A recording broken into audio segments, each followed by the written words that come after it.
Welcome to the Wired to Hunt podcast. This week on the show, we are kicking off a new series in which we are exploring the habits, mindsets, methods, and routines of the best deer hunters in the world. And to kick things off, we've got John Eberhart. Welcome to the Wired to Hunt podcast, your guide to the Whitetail Woods.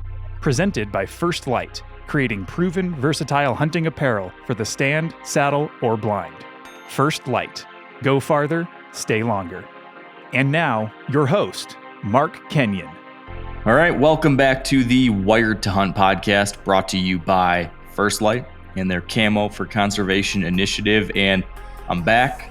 I don't know what kind of crazy things Tony said that I was up to over the last few weeks while he was manning the ship, but none of it was true. I have been out west. He probably said I was doing a little fishing, and that's true. Doing a little camping, that's all true. But also chomping at the bit to get back into some whitetail things. Got some good bucks showing up on camera already. Excited to talk about those things. But today, the main story, the big picture here is that we're kicking off a new series. And this is a series that I'm excited about because it is different. It's different than what we've done in the past. It's different than I think, pretty much what anybody else is trying to do with their podcast, because I'm not asking our guests over this next month really about, their hunting tactics. I'm not looking to understand their perspectives on patterning deer or deer behavior or understanding deer habitat or different spots to set up your tree stands or how to shoot your bow. None of that stuff. What I'm interested in is one or two levels deeper than that. What I want to achieve with this series is to get a look under the trunk, behind the curtains, behind the scenes, inside the minds of the best deer hunters.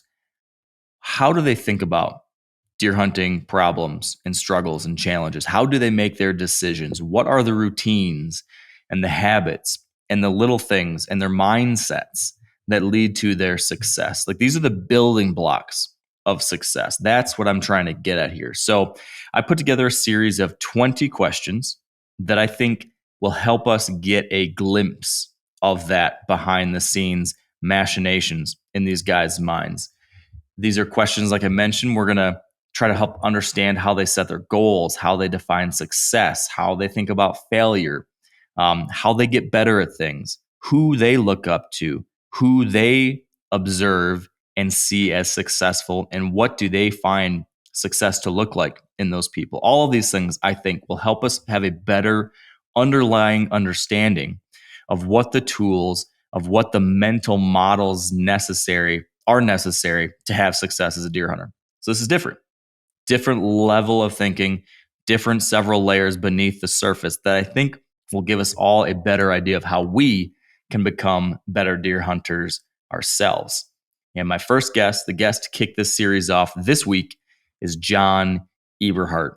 If you've listened to this podcast, you likely know him. He's the author of many books. He is a long-standing outdoor writer and one of the most successful DIY whitetail bow hunters in the country. He comes from Michigan. I've learned a lot from him personally. I know many of you have too. And so he was the guy who I thought would be a great person to kick this whole thing off. And what you're going to see is that this series of 20 questions will be the same series of 20 questions I ask to every single one of the guests we have in the upcoming weeks. So we're going to get to hear all of these different, very, very good deer hunters answer the very same questions, and we'll see what do they have in common. We'll see how they approach these things differently. And I think it's going to be very insightful and interesting to be able to compare and contrast all these different folks who, all have tremendous success, but maybe approach it in different ways. Or maybe what we're going to find is that while their tactics are different, maybe their mindsets and their habits and routines and philosophies, maybe those are more consistent than we realize. It's going to be interesting to find out. I'm very excited about it. And we're going to kick off the conversation with John here very quickly, but real fast, I want to give you a heads up on something that is going to be coming up in a matter of days. If you're listening to this in early July, next week, we have a new educational whitetail video series launching that Tony Peterson and I are hosting. It's called Whitetail EDU. And these are a series of kind of foundational, relatively beginner whitetail how-to pieces. This is the kind of thing that if you've been hunting a long time, these will be good refreshers. If you are relatively new, or if you have a new friend or a new family member, someone who's getting into this stuff but hasn't been doing it for 25 years, these will be great videos to send to them to help level them up. Because what we found is that there's a lot of people who listen to this podcast, and we end up speaking over them. We end up talking about details, little nuanced things that they just don't quite understand yet. And then they miss out on a lot of the really good stuff we cover here on the podcast. So what we want to do is establish a resource that will get you fully up to speed on the very most important core foundational elements of deer hunting. Things like understanding where, why, and when deer feed, what they feed on, how to determine that. Things like really diving deep into understanding tracks, not just the surface level, but what can you read into those tracks and how can that apply to future deer hunting efforts. Same thing with scrapes and rubs and understanding maps and how deer use habitat, all that kind of stuff. We're going to try to establish a really good baseline for all of those topics for folks. So the place that you can go to see these videos when they come out is a new channel from MeatEater. It's called MeatEater Clips. So what you need to do right now is hit pause on this podcast, go to YouTube, and search for MeatEater Clips. That's CLIPS. Subscribe to that channel. Then when the new videos drop, you will be the first to know it. You'll see them right there. You can give them a watch or pass them along to your friends who are still getting into this and still learning. Whatever it is, we'd love it if you check them out, share them around. Hopefully this can help a lot of folks and better build people to be able to listen to these in-depth, more advanced conversations and get the absolute most out of it. So again, that's Whitetail EDU. First one comes out, I believe, July 10th. And then it should be, I think, every week from there on for a while. And again, that's on the MeatEater Clips channel. So that is my one heads up for the day. Without further ado, let's kick off the Mindsets of the Whitetail Masters series today with John Eberhart.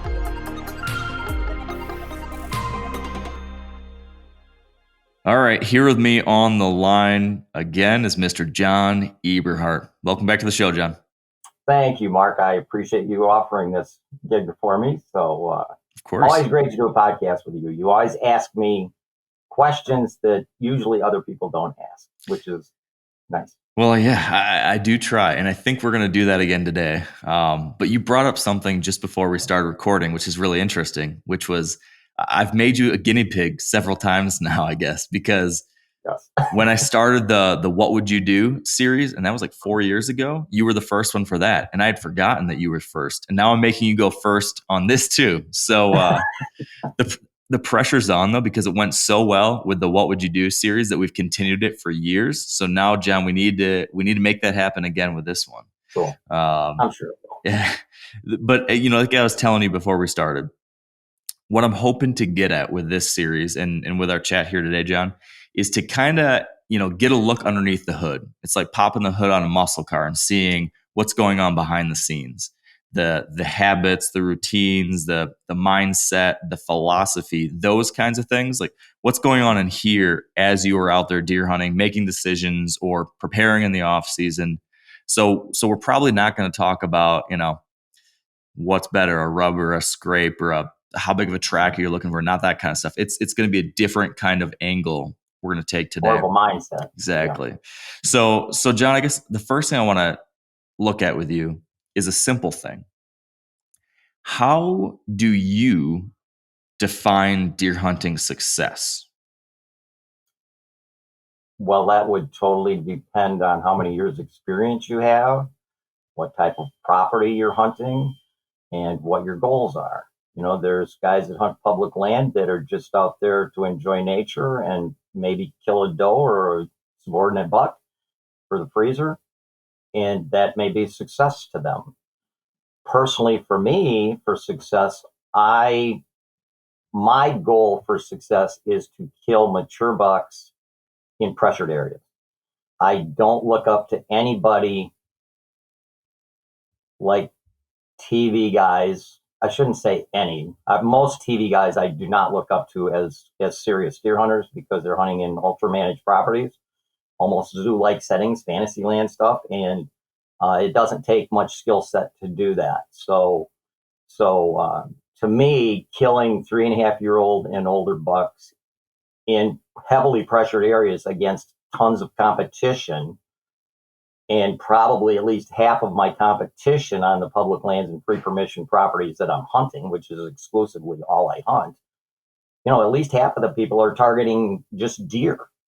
So that's a different type of pressure. Anytime you're hunting ultra managed property where nobody's shooting at anything until it's 4.5 years old, you can have several hunters on the property, but that's not hunting pressure because, once the deer hits the kill engagement criteria, they move a lot during daylight hours. They move out into short crop fields. They'll walk into your little shell corn in the weeds in front of your 20 feet in front of your box blind that sticks out like a sore thumb, and you shoot them. So, to me, that's not deer hunting, or at least that's not a skilled deer hunter. So I'm not personally on my end. It's being able to hunt against heavy competition and target 3.5-year-old and older bucks. Because in a lot of areas I hunt, 4.5-year-old bucks just do not exist. Yeah. So on the flip side, then, how would you define deer hunting failure?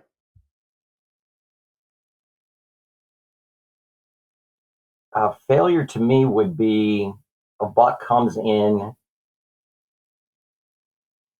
and I have an opportunity, but I think I'm going to get a closer shot, so I don't take the first good opportunity, and then I don't get the opportunity I think I'm going to get because something else happened. Maybe he's with the hot doe and she turns and leaves, or maybe he comes in and then all of a sudden he turns 90 degrees and goes a different direction, where he did offer me a shot and I passed on a 30-yard shot because I think I'm going to get a 15-yard shot and I didn't take it. That would be about the only time I look at failure, because being in the woods, to me, being in nature, there can't be failure in deer hunting. I've went 3 years in a row in Michigan without seeing a buck that I would shoot, or without having a buck on camera that I would personally shoot. Do I consider those 3 seasons as failures? Absolutely not. I was out there. I had the best bucks in the area walk by me that I did not shoot. So how can you look at that as failure? You can only fail when you don't take advantage of something that's there, or you don't get the opportunity at something that is there. You don't get that opportunity. Then you may have failed in, your location or your seasonal timing, your daily timing, not being there at the right time of season or right time of day. You did your sequences wrong. You maybe used a tactic that didn't work. But overall, I really never look at deer hunting as a failure. I just enjoy being out there in nature. God, I'm 73 years old, and I just have a passion for it. So unless I do what I said early, as far as missing an opportunity because I passed on what I know I could have taken, the 30-yard shot, and killed it, waiting for a 15-yard shot, and then I don't end up getting that shot. And that's happened to me several times, and those are things I've never, ever forgotten. It's happened to me twice.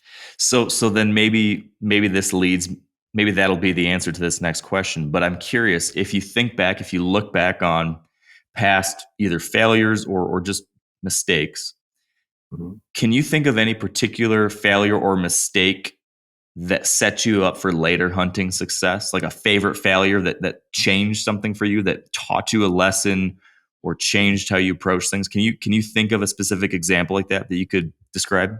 Absolutely. 1975. It was late October, pre-rut. I think it was October 30th. And I was hunting in a draw. This is in Michigan. I was hunting in a draw. There was cutover saplings up a little hill to the west, and there was also cutover saplings to the east.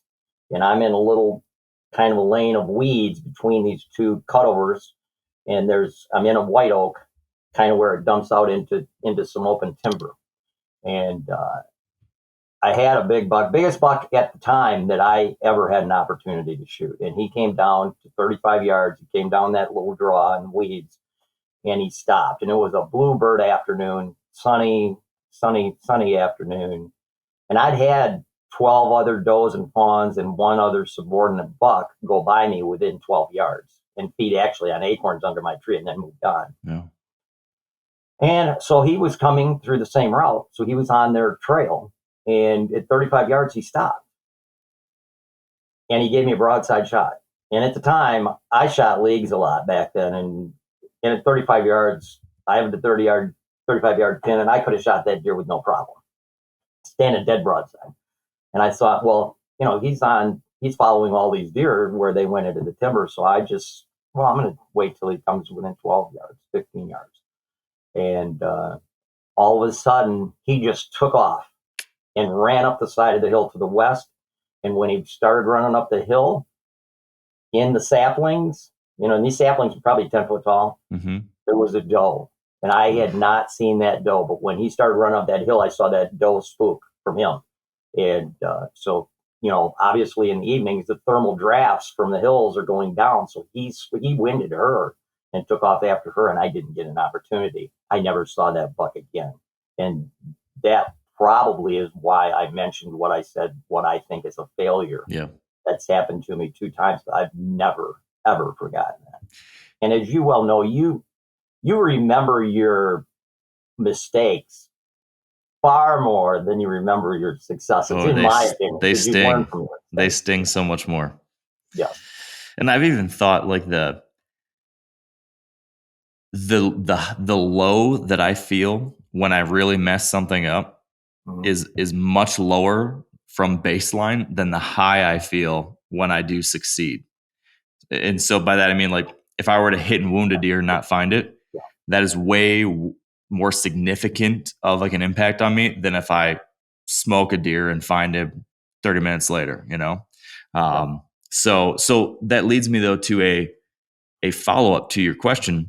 It seems like the takeaway, the lesson from that experience was, as you described it a minute ago, take advantage of that first opportunity because they can be fleeting, which is very true. During any semblance of the rut phases, when anything could happen.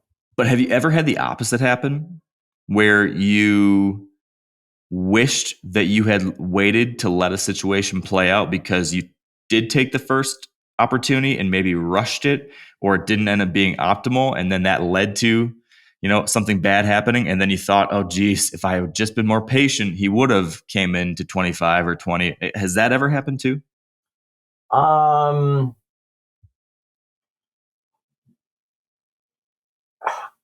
made mistakes where I remember I had this was in Kansas. I had about a 180-inch buck in some really tall, it was hump. Out in Kansas, you get a lot of pot growing wild. Yeah. And it was in really tall hemp, and he was coming right towards me. And there was a doe in front of him that I did not see because the hemp was so tall. All I could see from him was his head and his rack sticking up above the hemp. And he was following her. So she was obviously on a runway that was going to come right by me as well. So I was watching him, and I was moving around in my saddle to get a shot opportunity when he came, because I knew exactly what route he was on. And when I made that move, the doe had already stopped. She was standing there. I didn't see her, and she picked me when I made a move. He wasn't looking. He was looking at the doe, and she spooked, and he went with me. I don't know if that answered your question, but certainly a scenario we don't want to have happen. Yeah, and another time, that would have been the second biggest buck I've ever shot at. The other 180-incher I killed. And another time in Michigan, this was probably my worst case scenario hunt ever. 1997, late October, pre-rut. I was hunting a pinch point between 2 bedding areas, and I was hunting for a specific buck. I knew he was there, and he was probably a 150-ish, which is monster for Michigan. Oh yeah. And at about that straight up noon, here he's coming out of one bedding area. He was going to scent check for does in one other bedding area and take the pinch point of security cover to the next bedding area. And he came through. 10 yards. Again, it was straight up 12 o'clock noon. It was an all-day sit. Probably 12 yards. I mean, it was a chip shot. He was on my wall mentally. This deer is dead. I drew my bow, dead broadside, 12 yards. Stopped him. I shot right over his back. I didn't think there was any way in God's green earth I could miss a deer. And that's probably the last deer I can ever remember physically totally missing. And that gave me thought that don't ever take shots for granted. Don't just draw back, and because he's so close, it's like shooting at an elk.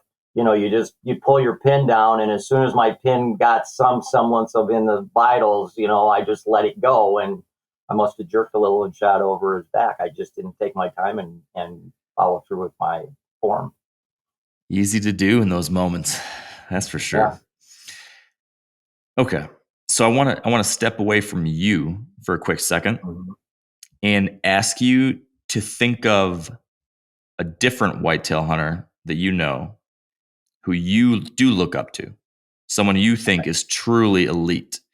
Can you think of someone you think is a truly, really, really excellent deer hunter?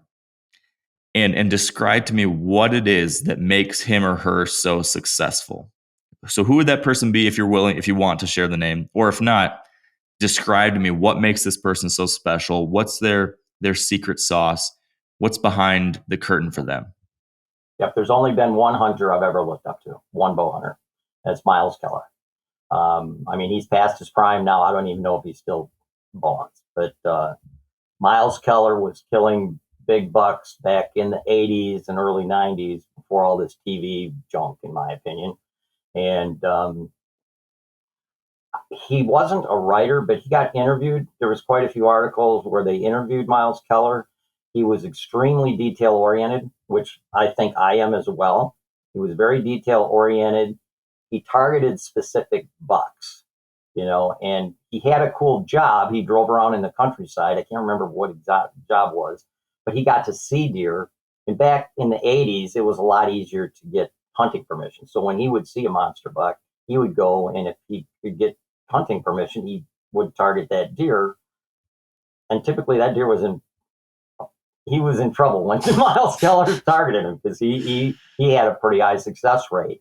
And Miles Keller always, he used to wear shower caps over his hair because he knew, a high percentage of his odor, this is before scent lock, was coming out of his hair follicles. So he shaved clean, and he put a shower head band over his head so he wouldn't have as much odor. Even though I'm not a believer in the sprays, the sodium bicarbonate and water sprays, I think they have very minimal effect, but he used that. He used anything that he thought would give him an edge. And he was just an extremely successful hunter on regular properties. Okay. So I guess Miles Keller would be the only person I've ever looked. I've hunted with a lot of high profile bow hunters. I've never been impressed by any of them.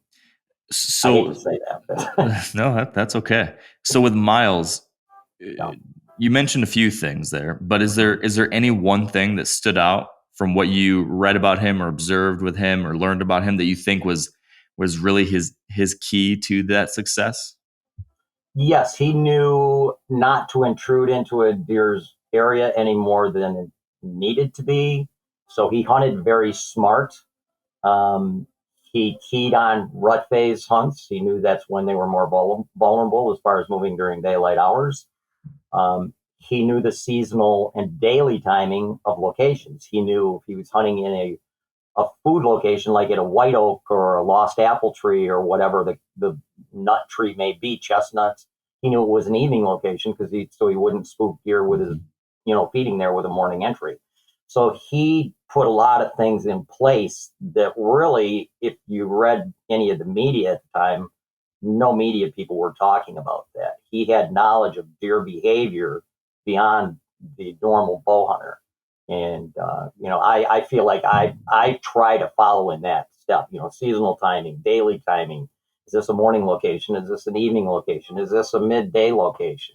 Like that, those pinch points between the two bedding areas. that's a midday location. Both two big bucks. I've had opportunities that there were in the middle of the day. So, knowing seasonal and daily timing and, what locations are for what time of season, Miles knew that. And I used to read his interviews. I don't read much media, and I rarely watch TV. So, those were the things that really stood out with Miles over anybody else.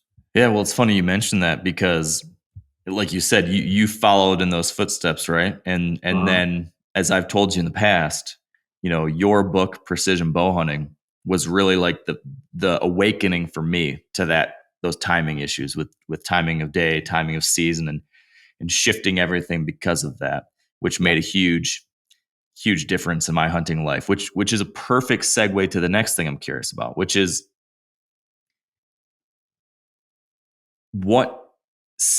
if there was a single change or choice that you've made over the course of your deer hunting journey that has made the most meaningful impact for you, taking you from a average deer hunter or a good deer hunter to a great one. I think what you just described maybe was one of the biggest shifts for me. Once I realized that I needed to really look at the season, not as just like, oh, this is 3 months of deer hunting season, but this is a 1 week window, and this is a 7-day window, and this is a 2 week window, and this kind of thing will only work for this time of year. These specific locations are only right for this time of year. I didn't grasp that till I was 20, 21 when I read your book. So that would probably be my answer to this question. But what for you? What change or what choice did you make that took you from here to here? I've had 3 choices in my deer hunting career that have made a boom, boom, boom. First one was postseason scouting. Postseason scouting was never written about. I didn't know anything about it. Never heard anybody ever mention postseason scouting when I started doing it in the mid 70s. I was just doing preseason scouting and location preparation like every other bow hunter. That's all it was ever talked about in the media, preseason. So, one season I was like, I filled my tags early and I'm like, you know what, I'm going to go out here in December, gun season's over and there wasn't any snow on the ground, and I'm going to scout early. And when I started doing that, I was looking at the property, because in Michigan and in heavily pressured areas that I hunt, everything revolves around security cover. And when you go out there and you preseason scout, everything looks like it's got adequate security cover for deer to move through, because everything's got foliage on it. Everything looks dense. So it gives you a false sense of what security cover is once the foliage is down during the rut phases. And that's when bucks start being vulnerable, moving more during daylight, in pursuit of does. So during postseason scouting, I can still see all the scrapes. I can tell the fresh licking branches because you can see the white of the meat of the tree. The runways are still there from the rut phases, very visible. You can totally go in and rape bedding areas as far as scouting them without concern of busting deer out of there, because they're going to be back in there, when you're scouting, whether it be January, February, March, even into April before green up. You can just molest everything, prep your locations, do all your scouting, mark your public land locations on Onyx, and, have all that stuff set where you don't really have to do anything during preseason. So you're not making any intrusions and changing any visuals by making shooting lanes or entry and exit routes. You're not leaving any human odor. You don't have to worry about scent control when you're scouting in postseason. And nobody ever talked about that. So that was the first thing. That was a huge deal. That's big. Second thing was in 1981 when I bought my first saddle. I bought a tree sling, it cost $39.95. So, and I'm still hunting from that same exact tree sling. That's amazing. I've modified it a lot, but it's the same one I've used since 1981. That made a huge uptick in my kills as well, because it gave me more tree options. It gave me 360-degree shooting mobility around the tree. I didn't have to worry about leaving stands on public land because the saddle's always with me. There's just a gazillion advantages of a saddle over a tree stand once you get used to it. Third thing was as big as postseason scouting, because the saddle made a difference, but it wasn't a major game changer. But it made a difference in the locations that I could hunt and take advantage of the 360 and not worry about theft.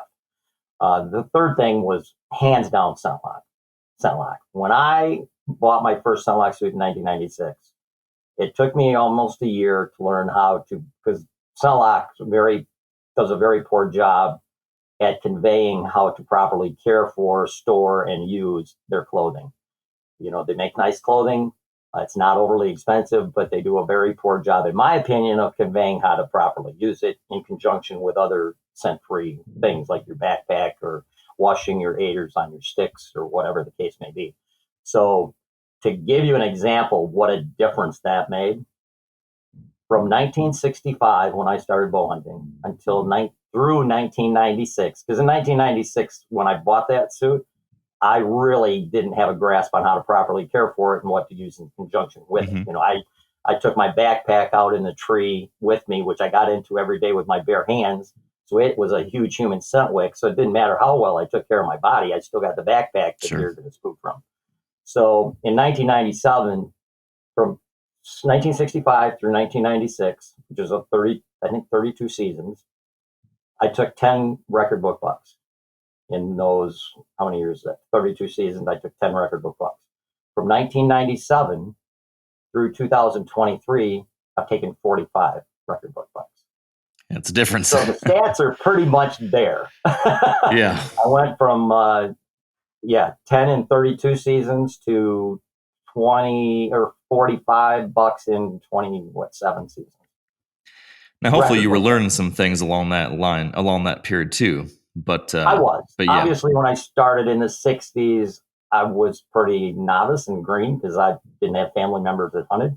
But by the mid 70s, I was killing pretty much the best bucks in the area. I was pretty decent in the mid 70s. Okay, that's very insightful. And I love hearing about these statistic. Yes. Yeah, it really is. And it's interesting to hear about these major inflection points you had, decades ago, 70s, 80s, 90s. I'm curious about changes that might have happened recently. Can you think of anything in the last 5 years? So from 68 years old to 73 years old, can you think of any new belief, behavior, habit, something like that you've picked up in the last 5 years that has significantly improved your hunting or hunting enjoyment? Is there anything that stands out? Absolutely. As you well know, being an avid hunter yourself, you key on, in Michigan, you key on the first 3 or 4 days. If you're in if you're on public land, free permission properties, more than likely any mature bucks that you want to kill are nocturnal before season opens because the other hunters on the property did things wrong during preseason. So but still, you key on those first 5 days of the season. You always those are special. 5 days. Yeah. And then you got the lull. You got that October lull when any mature buck you want to kill is typically going to be bedded all day, or they're going to move into their bedding area before daylight. They may move a little in their bedding area during the day, but they're in heavy security cover. So you've got that lull period, and then you get into pre-rut, and that's when you start spending most of your time on stand again. So during that lull, I wasn't hunting much. And one thing I have learned over the last 4 years is I'm hunting a lot during the lull now, but I'm sparring. I'm doing sparring sequences, long-standing corn. Yeah. 4 of the last bucks, I've shot 6 book bucks in the last 3 seasons, 4 in Michigan, 2 in Kansas. And 4 of the 4 bucks I shot in Michigan in the last 3 years that made book, 3 of them I rattled out of either standing corn or in a bedding area during the lull. Because when you do sparring, not rattling sequences, not aggressive rattling sequences, because during the lull, bucks are still, they're sparring for pecking order. They're just, you may see a 10-point sparring with a 4-point. Okay, you'd never see them fight for breeding rights. Yeah. But they're sparring for pecking order in the core areas. And so doing sparring sequences, bucks tend to bed, a majority of the mature bucks bed in the standing corn because it's the most premium security cover you can have. Nobody walks in the cornfield, and then you can eat in it. So you got does bedding in it, you can feed in it, and it's the most superior bedding area you can have. And most people are afraid of corn. Well, I can't hunt this, this is going to suck until the corn gets harvested. Well, take advantage of it because you can hunt the edge of the corn, you can spar bucks out of the corn, and you're not molesting your rut phase hunting locations that you're going to hunt in the timber once the corn has been harvested.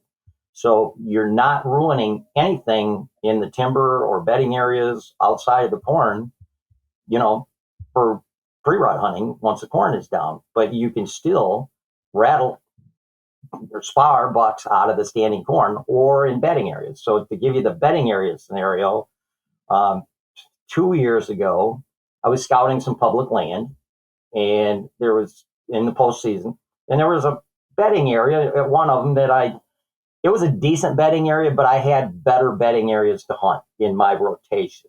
But it was a good bedding area. So I said, what the hell? This is the lull. I'm not going to hunt this bedding area during the rut phases on this piece of public land. So I'm going to go in there on a morning hunt, get in my tree 2 hours before daylight before the bucks transition into the bedding area.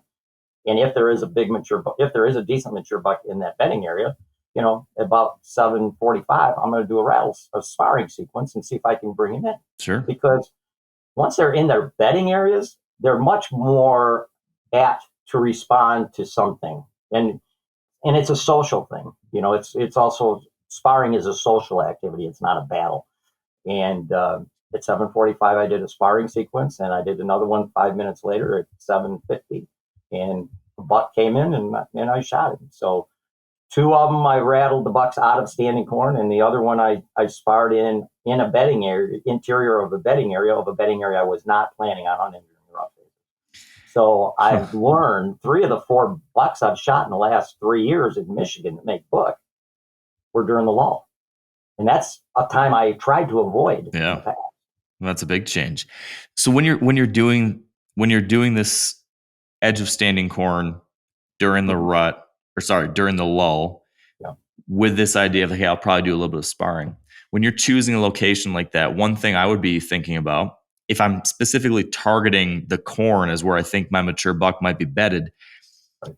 Corn can oftentimes look like a blank sheet of paper. Like, it can be hard to find a specific concentration zone as compared to when you're looking at a forest and you can see, oh, there's this one area that's, very, very thick or a different habitat type. Like, I know there's probably something bedded there, but when you go about trying to choose how you want to sit alongside of a cornfield where there's not as much diversity, how do you choose your hunt location for that type of hunt?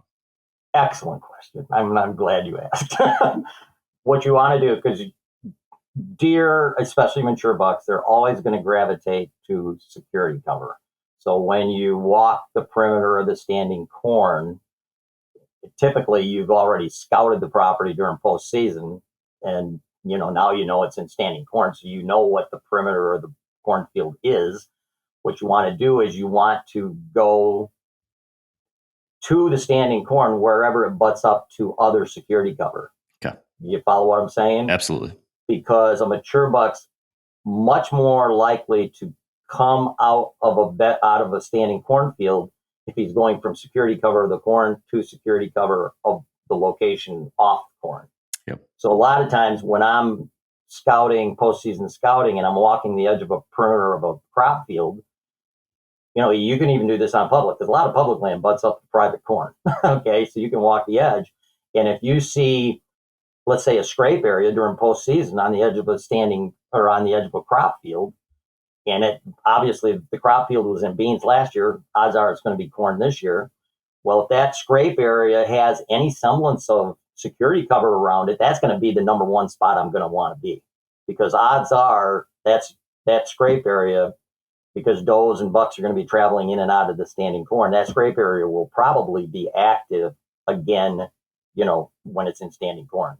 So if there's any tree there, that's going to be the number one spot I would key on. But if there were no scrape areas around the standing corn, I would key on wherever the best security cover is that butts up to the standing corn, to make him feel more comfortable committing to come out of the corn.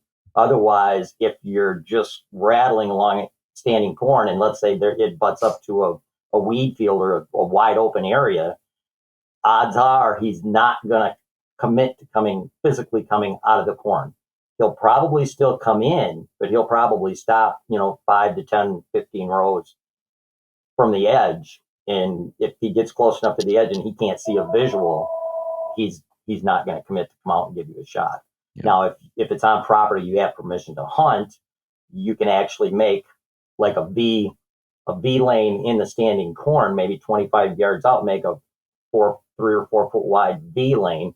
That way, if you see a buck coming through the corn, if the rows are running parallel to the edge, you could maybe see a buck coming through the first one and shoot him when he goes through the second V. Yeah. Get ready for it. But I 2 years ago, I rattled 16 bucks out of standing corn by the 15th of October. Wow. In Michigan. Between the first and I didn't even start doing it until the 5th of October. So in a 10-day period, I rattled in 16 bucks. Now, only one of them was a shooter. Sure. The others were all subordinate, but I shot him. Yeah. I killed him. That's a heck of a number right there. Last year, I only rattled 6. Last year, I sparred in 6. The year before that, 16. So it changes from year to year, depending on where the deer are in the cornfield. All right. You're pulling me onto a tangent here, but I got to ask a couple more tangents or a couple more follow-ups on this. With your sparring, your lull sparring sequences, how many times would you do that in a sit? Is that like a once a sit sparring thing you'll do? And I have an assumption of what a sparring sequence might sound like, but I'm curious. I guess I want to know for sure. Can you just describe how long would this sparring sequence be? I'm assuming it's very subtle, tickling and stuff like that, but please some details on the sparring sequence and how often you would do that and when in a sit would you do that? Okay. Typically, it's worked best on morning hunts because in the morning it's dead quiet typically. So when you do a soft sparring sequence, a deer that's out in the corn 200 yards can hear it. Okay. So that you in the morning, because it's so dead quiet, they can hear your noises a lot farther. So a sparring sequence is going to be, and I use a rattle bag. I do not use antlers. Been using the same night nail rattle bag for over 30 years. I've had to replace the fabric, but the sticks are still the same. If it ain't broke, don't fix it. I'll separate the sticks in the bag, and then I'll make just one quick little clang, jar the sticks together. And then I just gently roll them together for maybe 10 seconds, 8 to 10 seconds, and then I'll stop.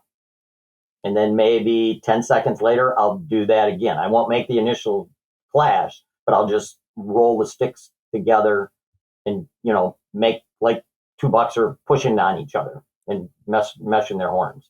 It's nothing like what you hear on TV in the rattle sequence. Yeah. There's nothing aggressive about this.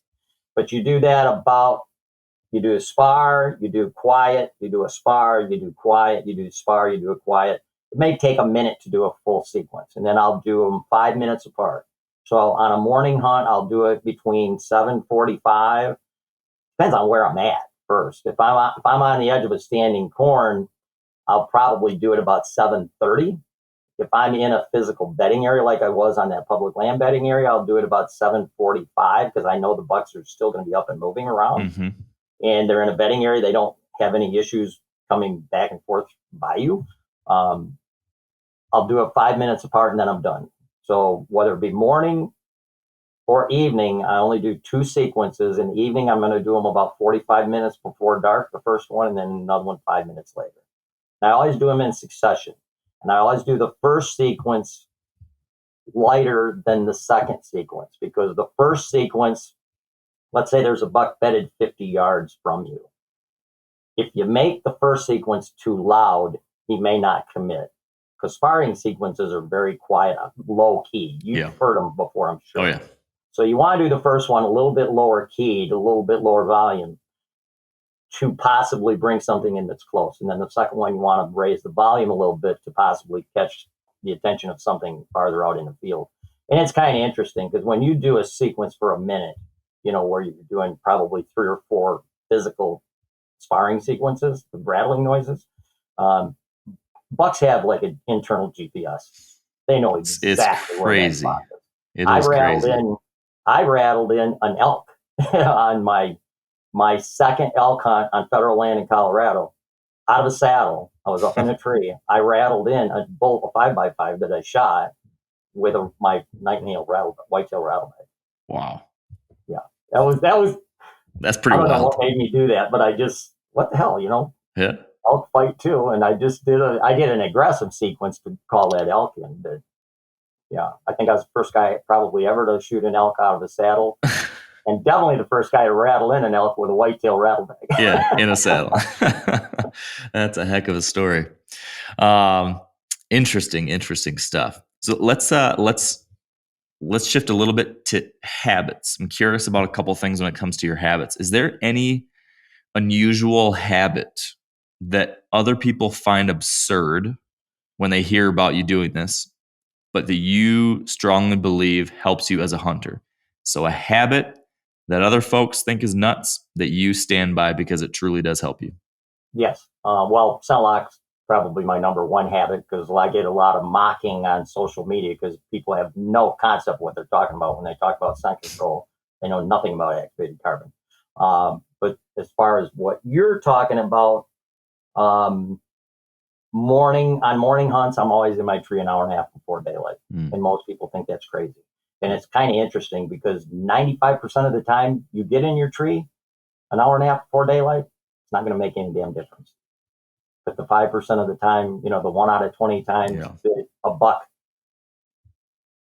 goes into a bedding area 45 minutes or half an hour before daylight, and then you make your entry, 20 minutes before daylight, you're not going to get a shot at that deer. You're not even going to know you spooked him when you walked into that bedding area during rut phases. So being on stand early is a habit that a lot of people, man, you get in a tree that early? Yeah. And it's something I've just been used to, and I've always done it since the mid 70s. And probably what got me to do that was, again, in the mid 70s, 77. I remember I was going in and I was hunting where there was a cedar swamp, and then there was a small ridge up to an oak flat, white and red oak both. And this is in Michigan. Obviously, I didn't hunt out of state till '97, but I was going in on a morning hunt, and I was going in about a half hour before daylight. And I'm walking. I'm gonna hunt one of the trees along the edge of the cedar swamp, catching deer coming out of the oak ridge down into the cedars to bed for the day. And as I'm walking down the edge of these cedars, I spooked the deer. And when I got up to where the deer spooked, I mean, the tarsal odor was just, the stench was strong. And I know you know exactly what I'm talking about. Do. You could smell there was a buck bedded here. And I really didn't think a lot about it. But I walked by it and I got in my tree. And all the time I'm thinking, that buck's bedded in there, blah, blah, blah. So the next time I went in there 3 days later, I didn't shoot anything that day. I spooked the same deer in the same exact spot at the same exact time with my half hour before daylight entry. And then it clicked. He is staged there, and he probably came in there, bedded there half an hour before daylight to intercept all the doe activity coming off this oak ridge. So that's when I started getting in my trees an hour and a half before daylight. And I've had a lot of guys email me that read my books, that read that, and they said, boy, what a difference that made to them. The guys that shot bucks that were moving, they basically transitioned into the bedding area or to the edge of a bedding area where they were physically at. But then they felt comfortable. The bucks felt comfortable. They were either going to stage there for does coming through, or they started feeding on acorns under the tree, and then they stayed there and fed because they're next to or within security cover. They felt comfortable and they could hear anything coming, any danger, and they kept feeding until 5 or 10 minutes after daylight, and then they shot them. Yep. And if they would have went in with a half hour before daylight entry, they would have spooked them and never known it. Yeah, that's another Eberhart-ism that I picked up that's helped me a lot too. Well, and it's kind of sad because so many times you do it and it doesn't pay you any dividends, but the time it does. Hey, but you get a really nice tree saddle nap, if nothing else, which I do enjoy. I do too. I always go to sleep for an hour before daylight. Okay, so your answer to this next question might be the same as what you just described, but just in case it's not. So what you just told me was your most unusual habit that's important, but people think is absurd. More simply, what would you say is your most important habit of anything related to deer hunting or maybe even life that maybe in some way does translate to hunting? What's your single most important habit? Never be afraid of failure. So if you don't try things out and fail, you're never going to learn and progress and go forward. But my habit, say that question one more time about my most important habit. Yeah. So what would you point a finger at as your most important habit? That thing that you always do, this thing that's part of your life, either every single day of your life or just during hunting season. So regardless of what people think, whether they think it's smart or stupid, just what's that number one habit that you think translates for you? Knowing, I don't know if it's a habit, but knowing the daily and seasonal timing for every hunting location became a habit. Once that's a learned process, and once you learn the seasonal and daily timing of every location, you have prep. Because this year I've got over 50 trees prepped right now for fall. I'll probably only hunt a dozen of them, but I've got that many ready. But knowing the daily and seasonal timing of when to hunt them and how to hunt them, and I don't know if you call that a habit. You've made a habit of preparing in that way, Yeah. in which you Correct. know and have all that set. So that's a fair thing to describe, I'd say. Yeah. Flip side of that, then, what is the mistake that you keep making? There must be something. There must be some mistake that I got to get better at this, or I continue to struggle with this, and that continues to be a hump that you are still working on getting over. Is there anything you can point a finger at as that for you? I don't know if it's termed as a mistake, but the hump I'm having right now is shooting. I mean, I'm down to a 40-pound bow, which, getting old sucks. It's just part of life. And I literally cannot draw a 45-pound bow anymore because my shoulders are so bad. So it's not a mistake, but I'm struggling because I definitely never want to go to a crossbow unless I absolutely have to. And most states now, you can't hunt with a bow under 40 pounds. So I'm right on that edge. I mean, I've killed every deer I've shot at with a 40-pound bow and had a clean pass through because I'm shooting lighter arrows and small cut fixed blade heads. I wouldn't consider that a mistake, though. That's just part of life. Sure. Mistake. What mistake do I consistently make? I have a harder time getting up out of bed to hunt in the mornings. I mean, as you get older, I still have the passion and the desire, but sometimes when the alarm clock goes off now, and it never would have happened 10 years ago, I turn the alarm clock off and go back to sleep. But I think a lot of that is attributed to motion cameras as well, because I've got motion cameras now because they're all cell cameras, and I have them, some at my locations that are 14 feet off the ground so the deer can't see them, and I put them in August, so I'm not, having to intrude into the spot to check an SD card. Yeah. So I guess that would probably, when there's nothing on camera, it's hard to get motivated on a morning hunt. Sure. And I've shot, three times I've shot bucks that were book bucks that I never had on camera. So just because you don't have one on camera doesn't mean he couldn't come through the area. Yeah. He's just not going in front of the camera. That is the risk of those cameras, is they can provide a false sense of what's out there. And then absolutely. I've become too dependent on them, and then had that exact same thought you just described, where like, there's nothing moving. And then I do go out there once, and then I see two great bucks, but they're 60, 70 yards away, and they could have been in the area the whole time, and I just never would have known it. Yep. Yeah, I've shot good, really 150 some inch bucks that I never had on camera. They avoided the camera. When they would come in to check the scrape area, they would do it from downwind. They never came into the scrape. Yeah. Not even at night. That's what surprised me. I never even had nighttime pictures of them working the scrapes. But when they came through, which was the only time I saw them, they came to the downwind side of the scrapes, 20 yards, and sun checked them. Mm-hmm. That was their demise. Yeah. But I did not know they were there. Yeah. Sometimes you just got to be out there. Yep. So whether, I guess quite simply, I'll just ask, What is your process for getting better at something? Whether it be the things you just described that you've struggled with, what, shooting right now, or just getting better and always getting up and getting out there in the woods, or if it's something totally different, how does John Eberhart get better? I work harder.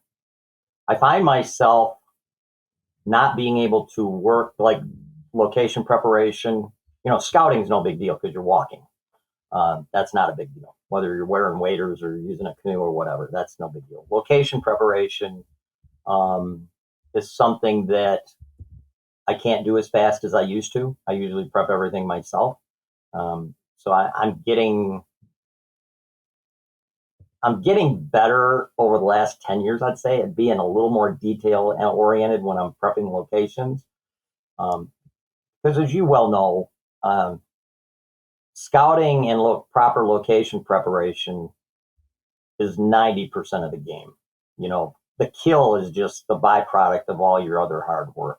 Yeah. So I tend to, as I'm getting older, I'm forcing myself to work harder because I have to put more hours into my work and location preparation because I can't do it as well and as fast as I used to. So I'm having to work harder to get the same amount of work done. Makes sense. That makes sense? Yeah, it does. And it's a perfect segue to another question on the list, which is you mentioned working harder. And that's something that probably any successful deer hunter will say is you have to work hard, right? But what does that actually mean? Can you define what hard work means for you? Yeah, hard work would be location preparation. It's labor.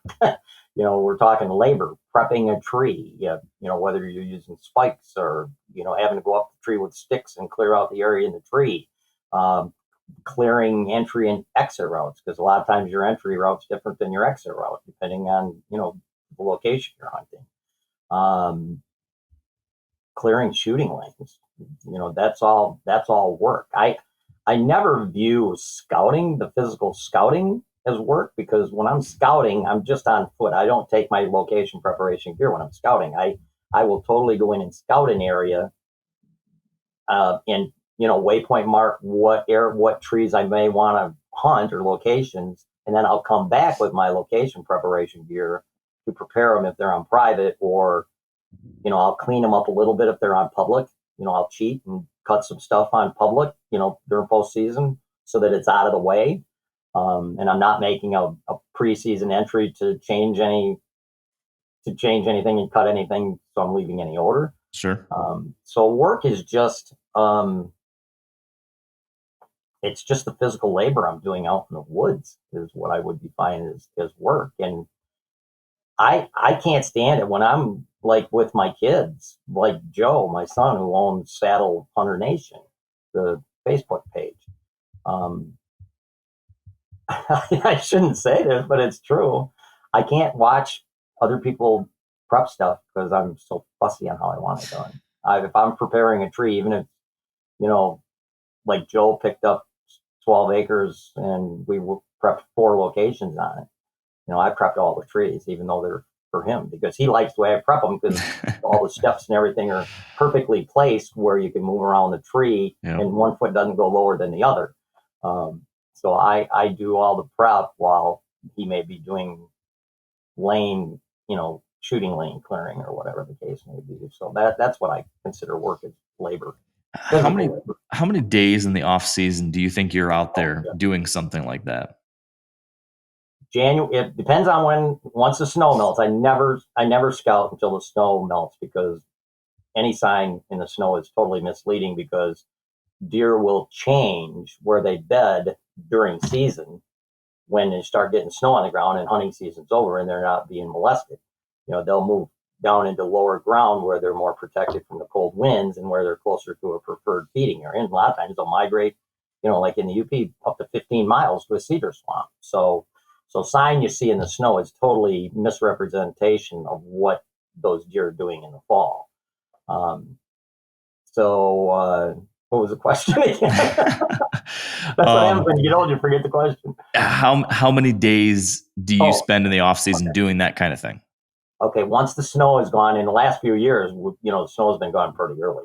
So usually by this year, I think in February, I was scouting.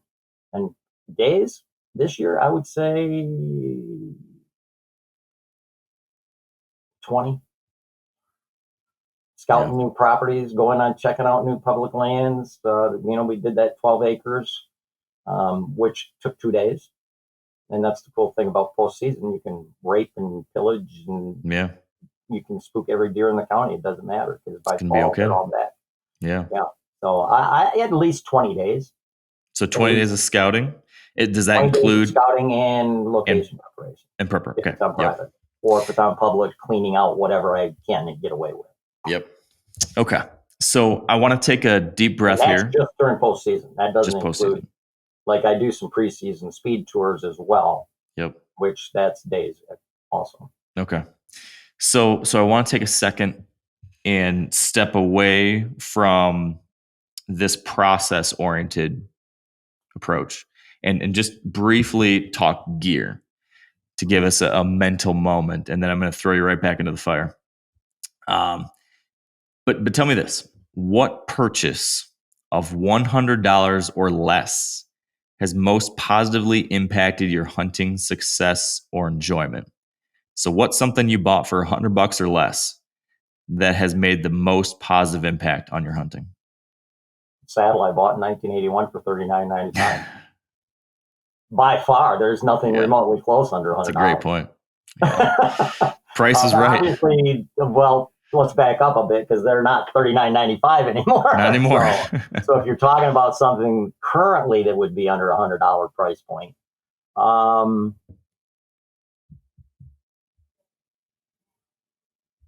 if I didn't have a rattle bag and I having something to make sparring sequences, I already have it. But that if I didn't, that would be something that I would highly recommend and invest in, and then learning how to properly use it and when to use it and what type of locations to use it at. Yep. I think sparring is something that 90% of hunters are afraid to do because they've done rattling and it's spooked deer, but they don't understand sparring works anywhere if you're in the right types of security cover. Where a buck has to come through the security cover to get buck close enough to commit to seeing what made the noise. Obviously, you don't want to spar if you're in an area where a buck can see 80 yards to the base of your tree, because if he comes out, you rattled him out of something, and then now he's got to go 80 yards across open, vulnerable area to get to where the noises were made. He's not going to do that in the daylight. So if he can't see a visual, he's not going to commit to it. So it's got to be security cover butting up close to within your shooting range. Yeah, that's a very key point there to keep in mind for that. Kind of the inverse of that question. If you had to give up all of your fancy, high quality hunting gear that you've accumulated over the years, you've got to give up your great camo, your great bow, your great boots, your great optics, your fancy cell cameras, all that stuff. And it had to be replaced with entry-level products. So all of your hunting gear was going to be replaced with like the bare bones entry-level Walmart version of all your hunting gear. Except for one thing. You can keep one category of top-tier high-end stuff. So you could keep your high-end bow or your high-end camera or your whatever. Yep. What would be that one category that you would want to keep the high-end? So another way to look at this is if you had to only choose one category to spend extra money on, what would that be? Scentlock, hands down. Okay. Not even a contest. Scentlock is the biggest game changer there is in bowing. Period. If you do, once you learn how to properly use it. Okay. That's easy. That was super simple. Very easy.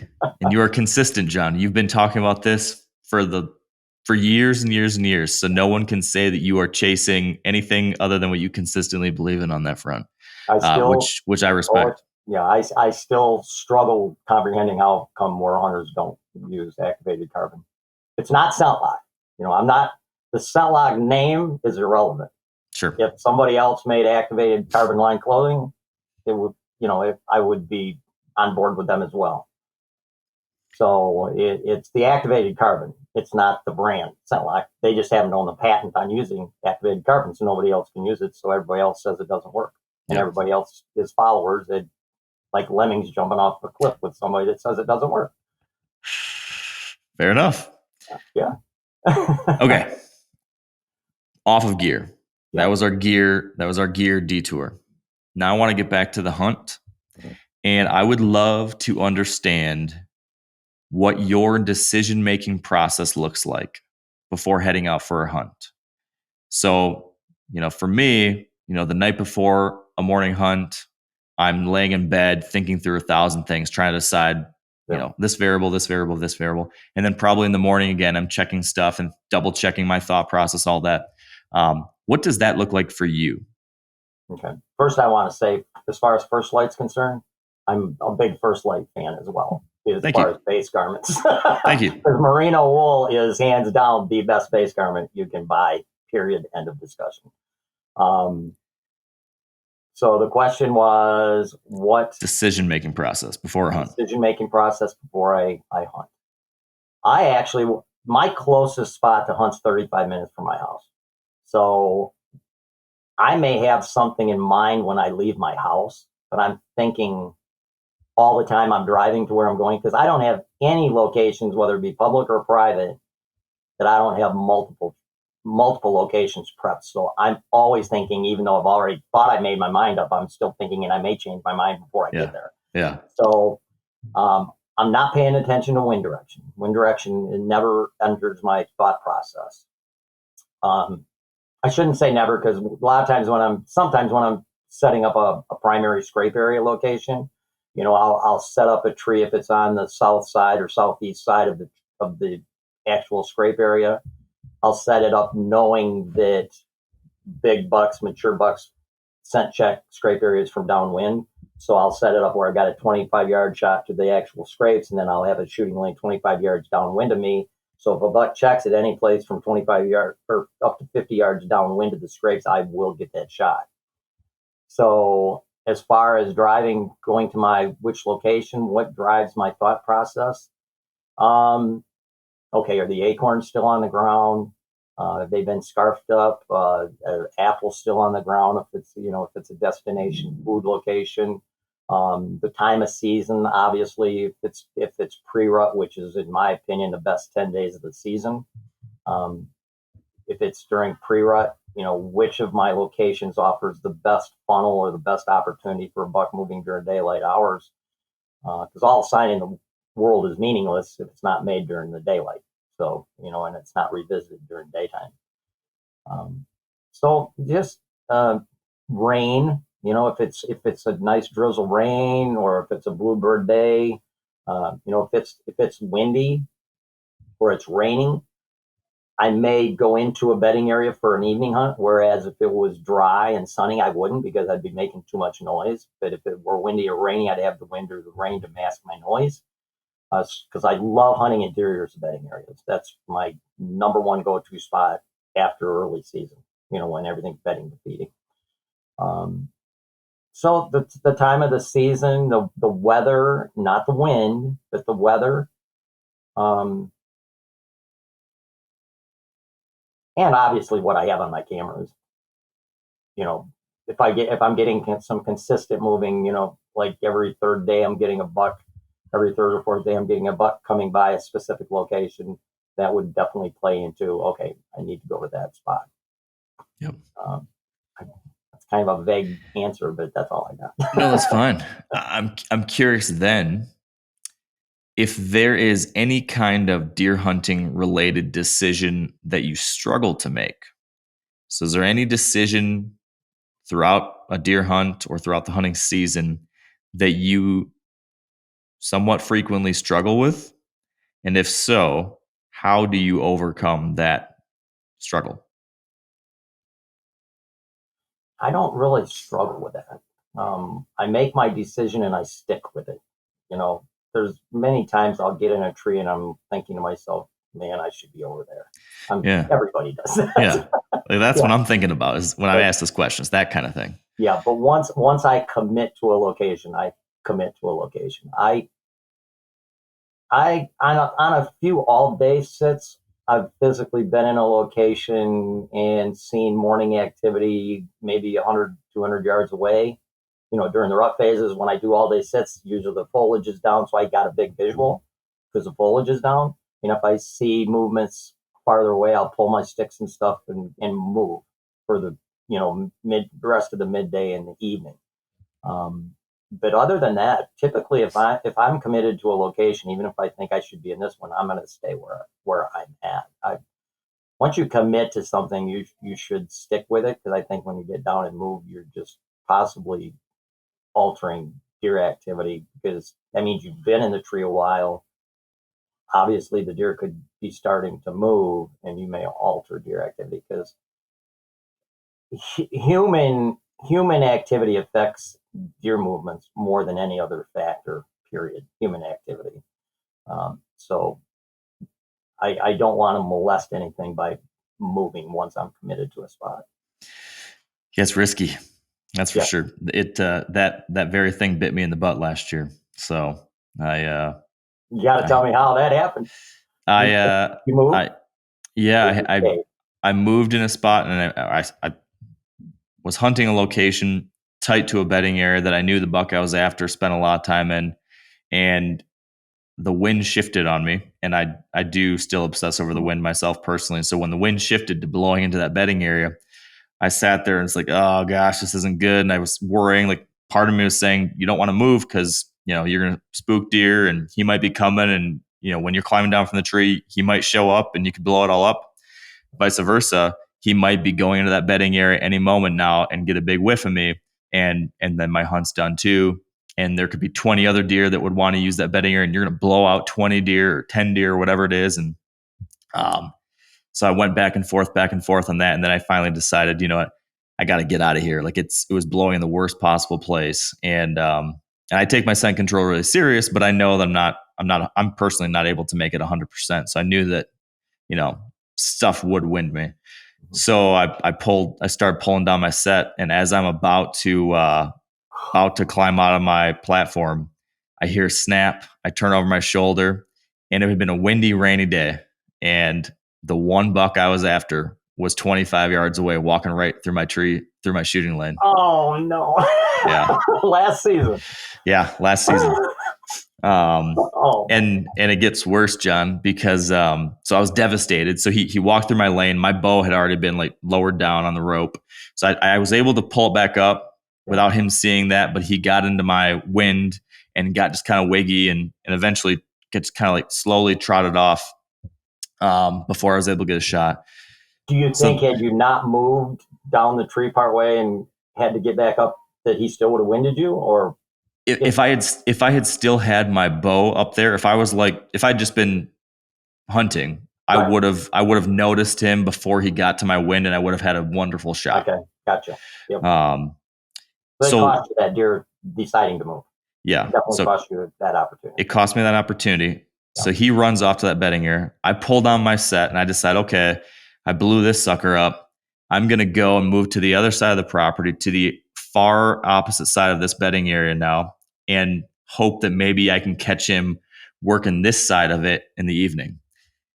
And he did it. And I got a shot at him in that evening and hit him in the shoulder and didn't kill him. Oh. Yeah. But had you not moved, he wouldn't have come out in that other spot. He would have came out where you had been. Quite possibly, yes, quite possibly.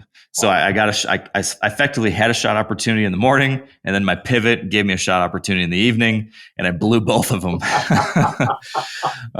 So that was what I would look back on as my worst day in my deer hunting life, probably. Now I did end up killing him in end of November, so I caught back up to him a month later, but that's a story for a different day. In November? That was with a gun. At that point, he was wounded. I could tell he was infected, and it was a bad deal. And I needed to do whatever I could to. Was there gangrene? Did he have some gangrene? He had like all sorts of pus and stuff in there. Yeah. It wasn't good. So I was able to wrap that one up and end it as ethically as I possibly could. I will say this: the biggest buck I ever shot, which was a 180 incher, was one that I got down and moved on an all day set. I got down and moved at 10 o'clock, and I ended up shooting it at like 4:30.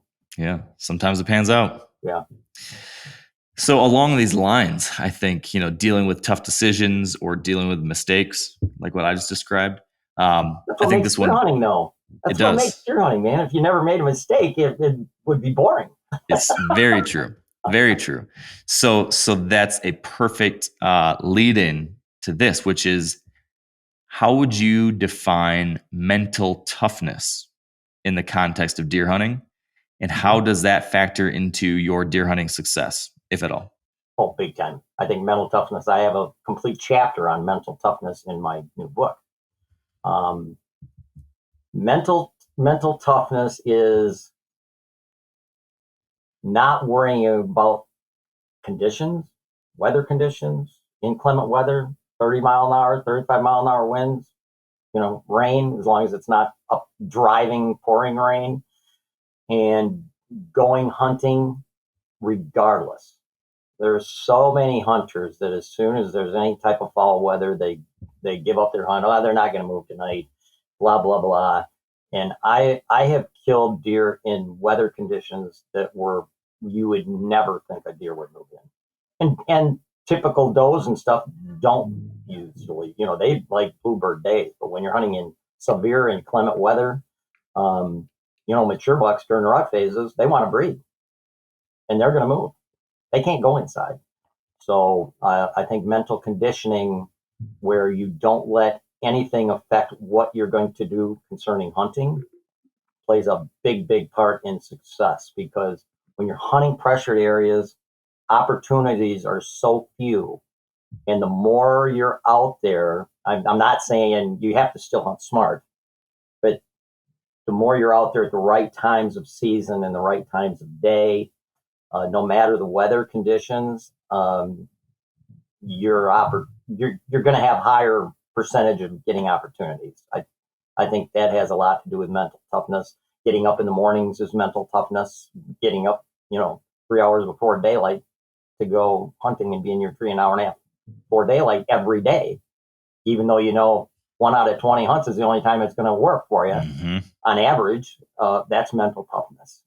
Staying in your tree, if you're at if you're in a bedding area, if you're in an all day sit in a bedding area, you got to be in your tree an hour and a half before daylight, settled in, and you don't want to leave the bedding area till at least a half an hour after dark. Even though you can't shoot, you want to make sure if there was a mature buck in there, he's gotten up and moved out of the bedding area, so that you're not spooking him with your climbing down the tree and your exit out of the bedding area, right at dark, when he probably hasn't exited the bedding area yet. Yeah. Those are all if you're on public land and and it gets heavily pressured public land, mental toughness is knowing that if you find a bunch of sign, let's say you find this awesome location and it's got some semblance of security cover, and there's 3 active scrapes here and there's rubs on all the perimeter brush around the scrape area.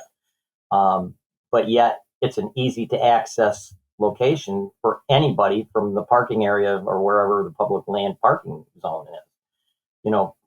Mental toughness is knowing that if there's a mature buck using that scrape area, it's probably at night. All the sign in the world is worthless if it's not made or visited during daylight hours. So knowing there's 30 other guys bow hunting this section of public land, not every day, but on and off during the course of the season, that's just bow hunters. They're going to find that and they're going to ruin it. They're going to ruin that location for daytime hunting. So, mental toughness is knowing that when you're hunting public land in a heavily pressured area, you've got to go places other people aren't willing to go. You've got to don waders or hit boots or use a canoe or a boat to cross a lake or whatever the case may be, because that's where the mature bucks are pushed by all the other hunters, because they're typically too lazy and they're not willing to do the work to get back to those places. So the mental toughness is knowing you have to do that if you want to have any semblance of being consistently successful in a pressured area. Yeah. And most of the time you do these things and it you don't make a kill, but you Yeah. have to do them all, and you have to do them consistently for the few opportunities you're going to get in a heavily pressured area at a mature buck. Yeah. When you're feeling exhausted and frustrated or stumped or pissed off at how the hunt's going or anything like that, when that's The happening, hunt or the season? The could hunt. be either or, could be Okay. any one of those things. When you're feeling that, how do you activate mental toughness? Like how in that situation, how do you turn it on? Or what do you do when you're feeling exhausted, frustrated, stumped, struggling? How do you respond? I usually don't think about that because it's implanted, it's ingrained in my DNA now as far as the way I hunt. I don't allow myself during a physical hunt to get mentally disabled where, man, this isn't going to work, or I'm hunting in the wrong spot, or I didn't do enough work here. Once you're committed to what you're doing, you just do it. I don't know if that's a good answer for that. No, I actually think that's insightful. Yeah, because I never think negative things when I'm deer hunting. I may sit there and say, God, I wish I'd have been over there, or this may suck because this or that, but I still commit to it. So I don't Sure. let it mentally drain me. I just commit to it and I say, well, I'll do that on another day. Now, maybe 30 years ago, though, 40 years ago, might have been a different story. Would you say that you are where you are now because of the experience of going through this and pushing through those roadblocks? Oh, yeah. That's why you're there, yeah. Yeah, definitely years ago in the 70s and 80s, I would get very tense and pissed off and, uh, being at a location and I didn't think it was going to work out. But once I commit now, I just hunt it because anything's possible. I mean, I wouldn't have a location there if I wouldn't have prepped that location if I didn't think it was going to be worth hunting. Now, back in the old days, I would, in the late 70s and 80s when I was postseason scouting, I'd prep locations at, let's say, an oak tree or at a lost apple tree in some timber. And then I wouldn't do a speed tour, because doing a speed tour back then, because I wasn't using scent lock, it was an intrusion into that spot prior to season. So I wouldn't do a speed tour to see if the oaks had acorns or the apple trees were dropping apples, or seeing what kind of buck sign is around those trees just prior to season. So I wouldn't take those preseason speed tours, and then I'd go in and hunt. Go into maybe a white oak tree, and I get to the tree for an evening hunt, and it doesn't have any acorns that year. So it's totally worthless. So I've just blown a complete hunt. So, but nowadays, because I mentally prepare for all that, I do my preseason speed tours in total clad in scent lock, where I'm not leaving any odor, and I'm checking to see all my early season locations and which oaks have acorns, which ones don't. And whatever locations are not producing master fruit, they're discarded for that year. And they're still good locations, but they'll be for another year. So, back in those days, I'd go in and be frustrated because now I'm totally wasted an evening hunt because I'm hunting in a tree with no acorns and there's no sign here, if that makes sense. It does. And that is frustrating. That is very frustrating. That doesn't happen anymore. Yeah. That never happens nowadays because I'm mentally prepared with my speed tours on what has and does not have food. The lessons learned over many years of trying this stuff and learning, right? Yes. All right, John, if we had one of your best hunting buddies or your son, Joe, or anyone who knows you well, who has hunted with you and has spent time behind the scenes seeing how you actually do what you do. If one of these people was on the line with us today, and I asked them to point a finger at your single greatest strength as a deer hunter, what do you think they would? Strength or mine? No, yours. Okay. So if your best hunting buddy was asked, what's John Eberhart's greatest strength as a deer hunter, what do you think they would say? Work ethic and mental toughness. It'd be twofold. Work ethic. I've scouted locations and prep locations for other hunters that are pretty high profile guys in Michigan. and they were blown away at how hard I work in prep locations. Because they said, I can't do that. I just don't have I just can't do what you do in trees. And they don't have the mental toughness. I'm sure it would be my mental toughness and my work ethic, which I think you'd get that same answer from almost any really successful bow hunter. Yeah. What would they say if I were to ask them, is your greatest area of weakness or your greatest area with room to improve as a deer hunter? They would say I'm a Nazi. Because my kids call me that. I'm a deer hunting Nazi because when they hunt with me, because we don't hunt together in Michigan. We all hunt our own spots in Michigan, but when we go out of state, we hunt together. And they don't like me when I'm out of state because everything is to the minute. We're leaving here at 5 minutes to 5. And if you're not ready, I'm leaving without you. So they call me the deer hunting Nazi.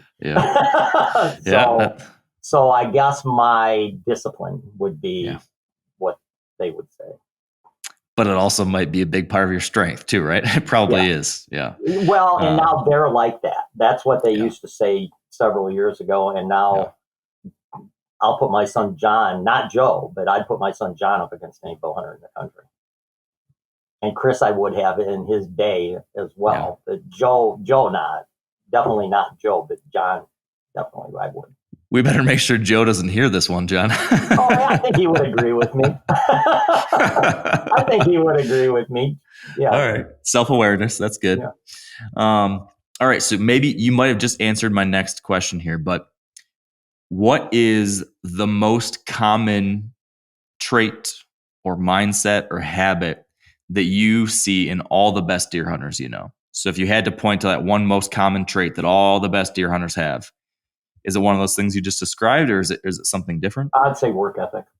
Yeah. The amount of work, you only get out of hunting what you put into it. And if you want to hunt at a serious level and you're hunting heavily pressured property against a lot of competition, it requires a lot of work because you have to do things different than everybody else. You have to be more assertive. You have to do things other hunters are just not willing to do. So, and that's all it comes down to work ethic.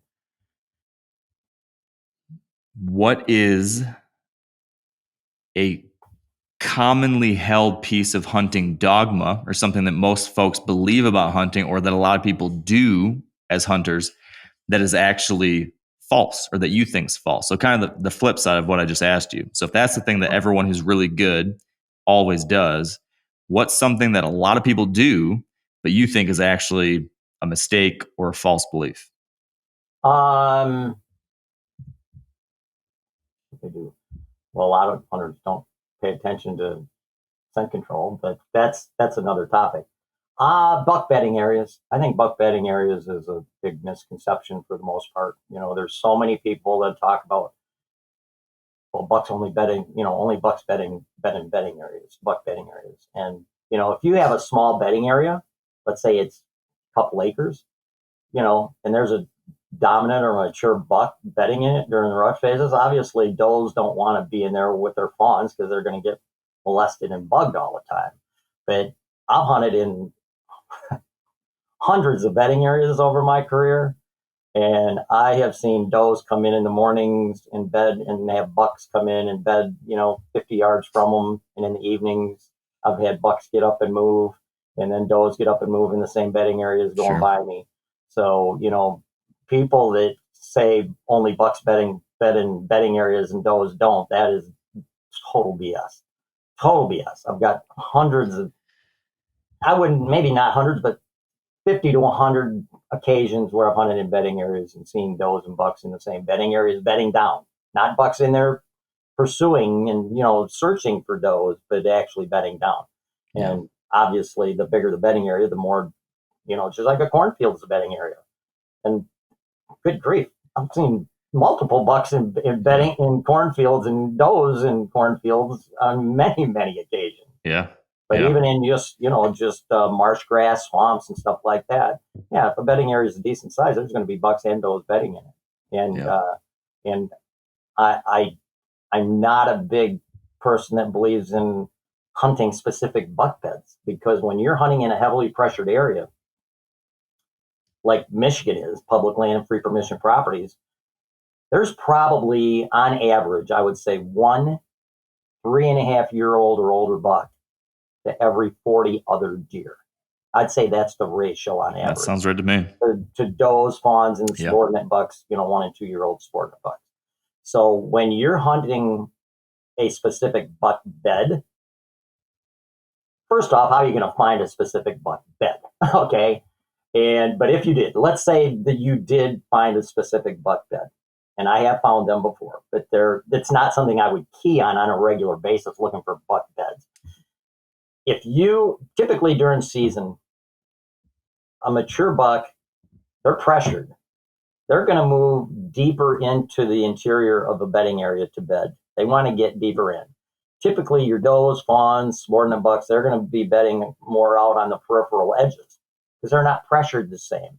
Their security precautions are not quite the same as a mature buck that probably has been shot at or wounded.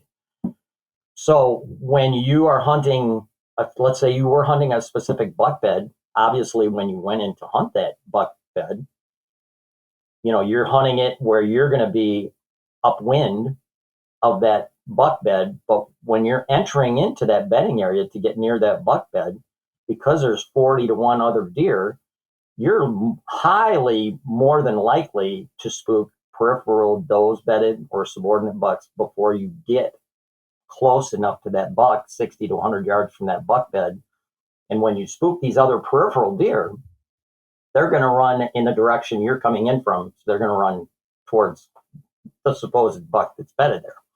So obviously, if that buck hears deer running past him, if he stays bedded and he does get up to move before dark, he's not going to move in the direction these deer spook from. Yeah. Right? Yep. And then second scenario would be, let's say you did go in and set up and you were 50 to 100 yards from a buck's bed, mature buck's bed. A buck is typically the last buck in the evening to get up and move. So you're going to have all these other 40 to 1 ratio deer in this bedding area get up and move in the direction that you're expecting that buck to move when he gets up to move. So if all these other deer are moving in the same direction that buck is, that means they're going to be moving by you. And if you don't have a scent control regimen that works, once they're on the downwind side, they're going to blow or spook. Yeah. And obviously then that buck's not going to get up later and move in that same direction either.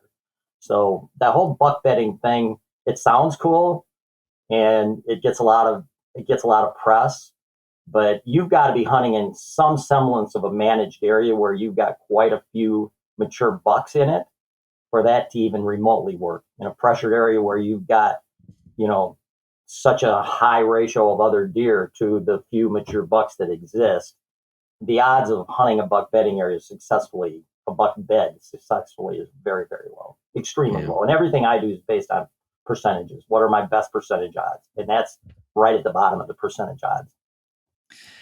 Yeah, yes, it does. And it's not an easy thing to pull off, that's for sure. And much easier said than done. Okay. Last question, John. You've made it through this series of questions. Yeah. Last question for this one. Okay.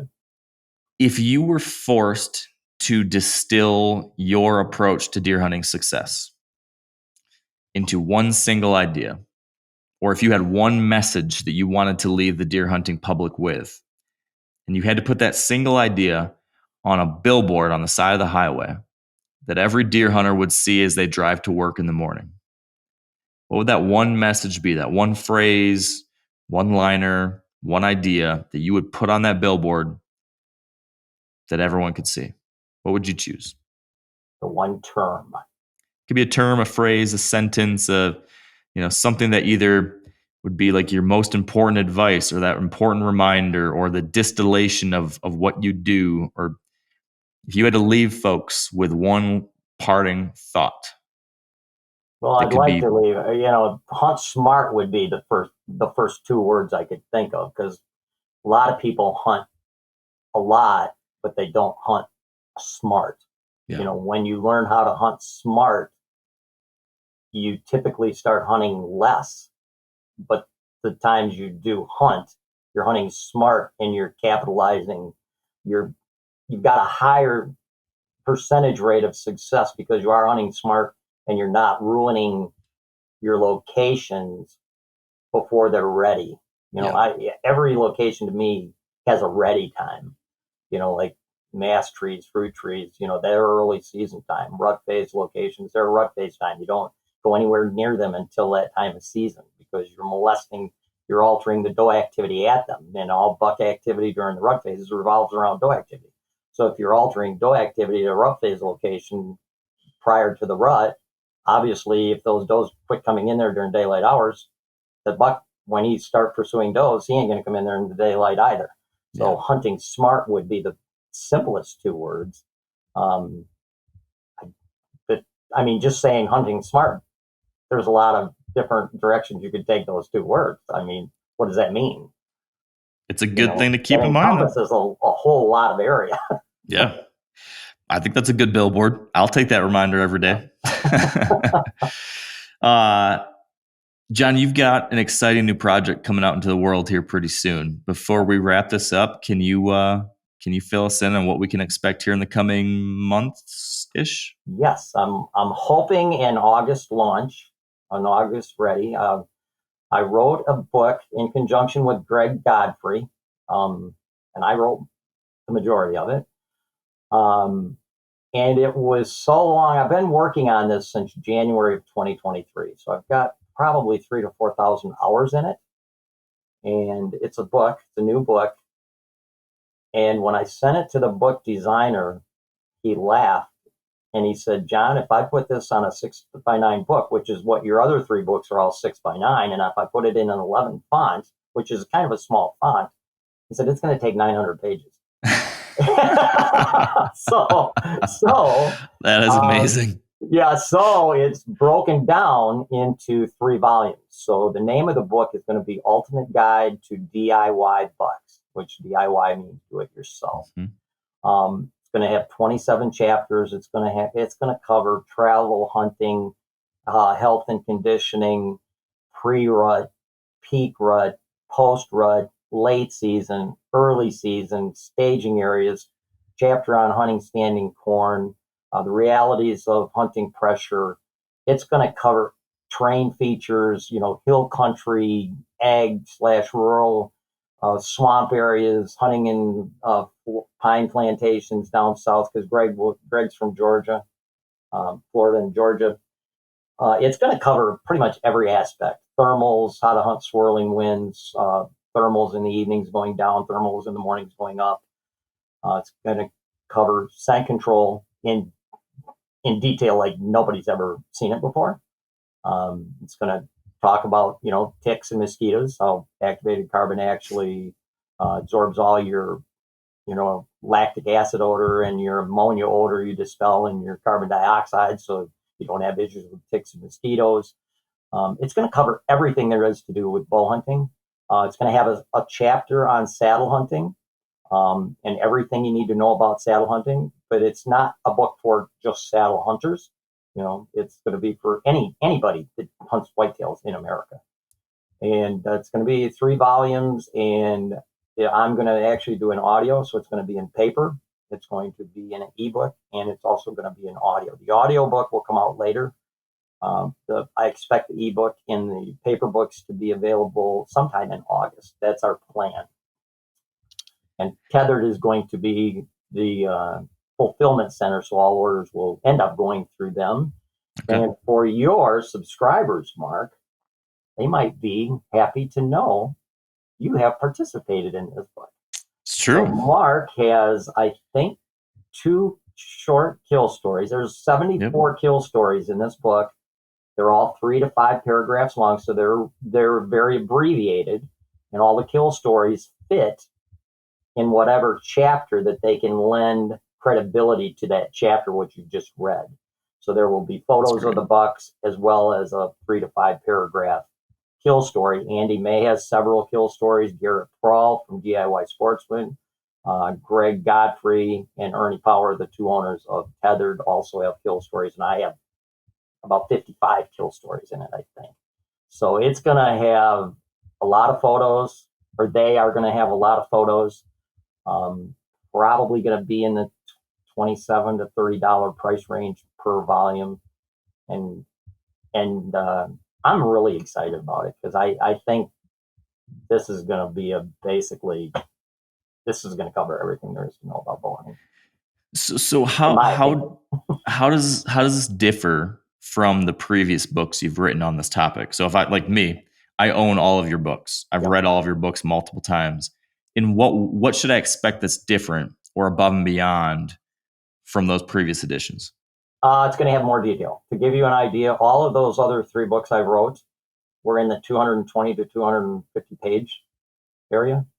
Each one of these volumes is going to be over 300. It's going to be 300 to 350 pages. Yeah. So you're going to have basically 1,000 pages versus any of those other books, which were 220 to 250.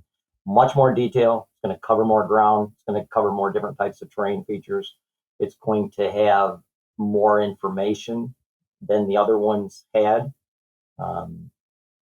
They're definitely different than the other ones. Far, far more detail oriented. And what, it's been about 10 years since your last book? So 10 years of evolution for you as a hunter too, probably? 14 years. Yeah. 14 years. Okay, yeah. So lots of new things there, I'm sure too. I'm very, very excited about it. Me too.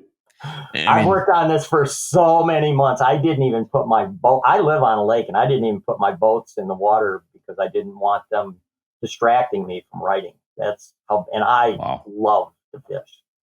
So, yeah, dedication. I'll be glad when this is done and it's put to bed, and you just order it and it's done. So. Well, keep us posted. I'll be very excited when it comes out in August. We'll definitely tell everyone on Wired to Hunt all about it. Anything else you want folks to know about? Anywhere that folks, I guess, remind us of where people can go to connect with you, to see your content, to buy previous books. What's the best place to do that online? Well, my website. You can buy my books on my website, but I'll be honest with you, there's no reason to buy any of my previous books if you're going to buy this one. I mean, I think unless you wanted something for this year, if these aren't available in August and you wanted something for this year, you may want to, I think Eberhart Outdoors, or not Eberhart Outdoors, but Bow Hunting Whitetails the Eberhart Way would be the most current and updated book that's available at the moment. Yep. But you're not going to need that if you end up getting these other 3. The downside is these other 3 books, you have to kind of have all books to have it all fit together. I did not want to do 3 volumes. It just happened that they were going to be too long to put into a single book. And can you imagine getting a book like 6 inches tall though in the mail? Nobody would buy it. Nobody would want it because they wouldn't want to read it. And it's kind of cool because on the spine of the 3 books, I'm going to have a really cool photo where when 3 books are stacked next to each other on the shelf, it will form a photo of that's cool. A big buck. But if you just had 1 or 2, you're missing something. Very cool. It doesn't form the actual full picture. Oh, well, I'll be impatiently awaiting this 3 volume set. Congratulations on getting that done. That is no small achievement. I'm sure that was a tremendous amount of work. So thank you for dedicating yourself to that. I know there's gonna be a lot of us that will benefit from it. And I've said it every time we've talked, but I'll just say it again. Thank you for the impact you made on me, John. You're welcome. I don't know if I'd be here today if it weren't for those books I read of yours and subsequent lessons I've learned from you. So thank you for that. Thank you for your time today. More importantly, Mark, thank you. And you may thank me for this as well, but we both like to educate hunters. To me, I love educating hunters to make them better. Hunters put so much time and effort into hunting and spend so much money on it. And to me, getting a kill story from somebody, emailing me a kill story, it's so gratifying. Well, I did this and it worked, Yeah. I just think it's awesome. And you're doing the same thing. You're trying to educate hunters to be better hunters. And once you're a successful bow hunter, because you put so much time into it, it just gives you self-gratification. I mean, it's just awesome. So thank you as well for your format. Well, it's been a lot of fun. This has been a lot of fun. Thanks, Mark. I'm excited to see the rest of this series and hear the rest of folks. And as you did last time, you kicked it off really, really well, John. So thank you. Thank you very much. Those were definitely unique questions. Thank you. They were. Thank you for the opportunity. All right, and that is a wrap. Thank you for joining us. Hope you enjoyed that one as much as I did. We've got some great guests coming up. I will tease a couple here. Some of our future episodes in the Mindsets of Whitetail Masters series will include episodes with Ben Rising, Andre DeQuisto. I think we've got Dan Infalt coming up, and a number of others. I think you guys are really going to enjoy these. Can't wait to share them with you. One last reminder, go subscribe to the MeatEater Clips YouTube channel so you can check out our new Whitetail EDU video series. And with that, I'm going to let you go. I appreciate you.